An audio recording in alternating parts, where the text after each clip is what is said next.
40 गावात येणाऱ्या 14 एप्रिलला सार्वजनिक स्वाभिमानी डॉक्टर बाबासाहेब आंबेडकर जयंती उत्सव समितीची मीटिंग दिनांक 14 मार्च रोजी सायंकाळी 7 वाजता डॉक्टर बाबासाहेब आंबेडकर चौक येथे संपन्न झाली।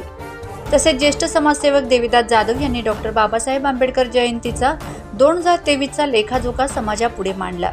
तसेच पुढे ज्येष्ठ मार्गदर्शक यांनी येणारा 14 एप्रिलचं नियोजन डोळ्यासमोर ठेवून कामाला लागावं, जयंती उत्सवादरम्यान कुठलीही बाधा निर्माण होऊ नये, कायदा सुव्यवस्थेचा प्रश्न उपस्थित होणार नाही याची खबरदारी घ्यावी, असे ज्येष्ठ मार्गदर्शक नानासाहेब बागुल, रामचंद्र जाधव, रोशन जाधव, संभाप्पा जाधव यांनी मार्गदर्शन केले। यावेळी नानासाहेब बागुल, रामचंद्र जाधव, देवीदास जाधव, गौतम झालटे, रोशन जाधव, संभाप्पा जाधव, गौतम जाधव, स्वप्नील जाधव, मुकेश नेतकर, ॲडव्होकेट गौतम जाधव, शरद जाधव, महेश चव्हाण, आनंद गांगुर्डे, बबलू जाधव, किरण मोरे, सागर निकम, संजय जाधव, आशिष गोयर, सोमनाथ मोरे, अशोक जाधव यांच्यासह समाजबांधव मोठ्या संख्येने उपस्थित होते।